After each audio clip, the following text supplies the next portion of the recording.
The Collaboration, Chapter 4, Bad, Part 3. In 1935, the studios encountered more difficulties. 50 of their movies were printed in Germany, a decent number, but once again, an MGM movie was banned for unknown reasons. The movie in question was a musical that had promised to do very well in Germany, entitled The Merry Widow. Fritz Stronghold sent his employee, the nephew of the German foreign minister, to meet with Dr. Seeger about the case, and Seeger explained that the film had been banned on account of its director, Ernst Lubitsch.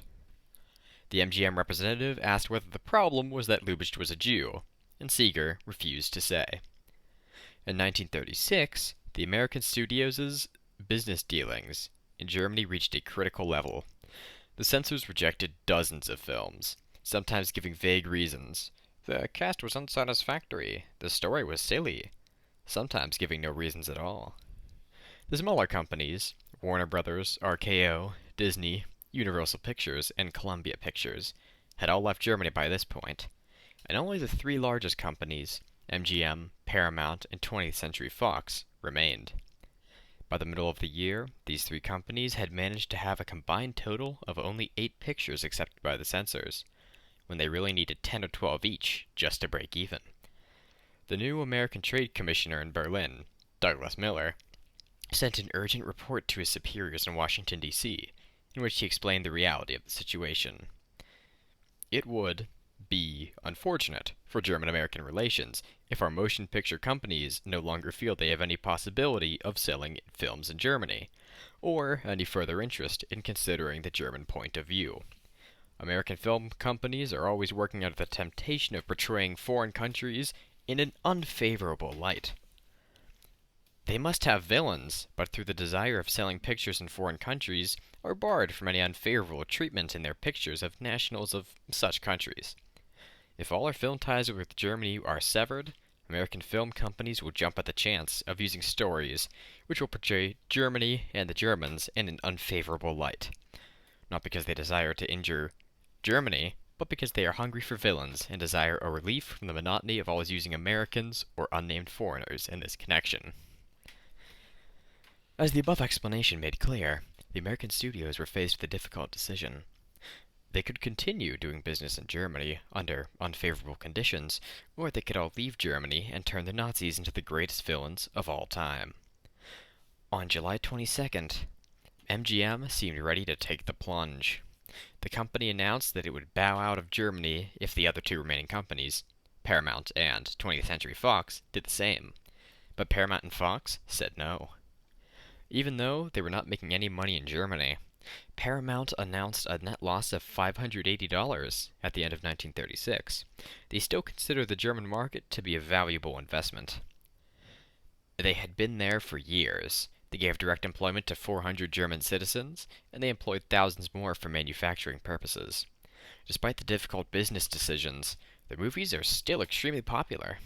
If they remained in Germany a while longer, their investment might once again yield excellent profits. If they left, on the other hand, they might never be permitted to return. A few days later, the studios discovered another reason for remaining in Germany. The head of the local branch of 20th Century Fox, P.N. Brink, was invited to become a permanent member of the Import and Export Committee of the German Film Chamber. This was quite an honor. The Nazis on the committee assured Brink that they had no desire to see the American companies leave Germany, that they hoped to make relations more friendly and would try to assist American companies in their difficulties with the censor and the propaganda ministry. The film chamber also arranged a meeting between Brink and Dr. Seeger. And at the meeting, Seeger announced, somewhat surprisingly, that the American companies could not bring pictures employing Jews in any capacity. Brink asked Seeger on what law he was basing this statement, and Seeger replied that he had been given definite instructions, even though there were no official statutes in the books. Seeger then said that the German government could not very well prepare a list of persons who were considered undesirable, as this would give rise to undesirable publicity, but a working agreement with American motion picture companies might be achieved, so they could get an approximate understanding of what the German government's attitude was. The American studios took Seeger's advice to heart. Over the next few years, they put great effort into establishing a new working agreement with Nazi authorities. Instead of criticizing the anti-Semitic approach to film censorship, as they had done several times in the past, they actively cultivated personal contacts with the prominent Nazis. In 1937, Paramount chose a new manager for its Germany branch, Paul Thiefs, a member of the Nazi Party. And Fritz Stronghold adopted a more deferential attitude than he had before. At the request of Nazi authorities, he divorced his Jewish wife, and she ended up in a concentration camp. The American studios also became more conciliatory in their regular business activities. Whenever films were rejected by the censors, the studio sent polite letters to their contacts in the administration to propose mutually acceptable solutions. A typical example was Paramount's reaction to the banning of 3 films: Give Us This Night, The General Died at Dawn, and The Texas Rangers. Upon hearing about the bans, Paramount wrote to the German Film Chamber and speculated on what was objectionable in each case. Give Us This Night, the company imagined, had been turned down because the Jewish composer Erich Korngold had given the score. So the company offered to dub in music by a German composer instead. The General Died at Dawn had been directed by Louis Milestone, who had also directed All Quiet on the Western Front, so the company offered to slash Milestone's name from the credits. Finally, The Texas Ranger contained battle scenes that were too brutal, so the company put together a much milder version. The film chamber considered Paramount's requests and ended up approving The Texas Rangers, which turned out to be a big hit the following year in Germany. The 3 remaining American studios carried out a variety of these kind of schemes in the late 1930s, and at a certain point, one of the studios attempted something particularly ambitious. In January 1938, the Berlin branch of 20th Century Fox sent a letter directly to Hitler's office. We would be grateful if you could provide us with a note from the Fuhrer in which he expresses his opinion of the value and effect of American films in Germany. We ask you for your kind support in this matter, and we would be grateful if you could just send us brief notification of whether our request will be granted by the Fuhrer. Heil Hitler. 4 days later, 20th Century Fox 4 days later, 20th Century Fox received a reply. The Fuhrer has therefore refused in principle to provide these kind of judgments. Despite this setback, the studios gradually managed to obtain an understanding of the Nazis' new censorship methods. They figured out which Hollywood actors the Nazis considered undesirable, and they made sure not to submit any films in which these actors played a role. They also found that they could still submit pictures employing Jews as long as they made appropriate adjustments to the credits. As a consequence of their efforts, the studio actually managed to improve their sales figures in this period. In 1937, the studio sold 38 movies in Germany, and in 1938, they sold 41, almost as many as in the year before Hitler had come to power. The new working agreement between the Hollywood studios and the Nazis was yielding some good results. Then came Kristallnacht, the savage destruction of thousands of Jewish homes and businesses on November 9th and 10th, 1938. Followed by a wave of increased anti-Semitic measures around the country. The new spirit pervaded everything in the ensuing weeks, including the film business. On November 22nd, Der Angriff made an announcement that could not have appeared in earlier years. 1/3 of Hollywood stars are Jews. The paper proceeded to give 64 names of the most prominent Jewish producers, directors, and actors, and added, there are 7 producers named Kahn. The next day, the propaganda ministry released an extraordinary document, a blacklist, containing the names of around 60 Hollywood personalities. The ministry explained that if anyone on the list played an important part in an American film, the censors would not permit the film's entry into Germany. Some of the people on the list were well known as Jews, such as Al Jolson and Paul Mooney. Others were German immigrés. Others were German people, such as Fritz Lang and Ernst Lubitsch. Still others were prominent anti-Nazis, including Hermann J.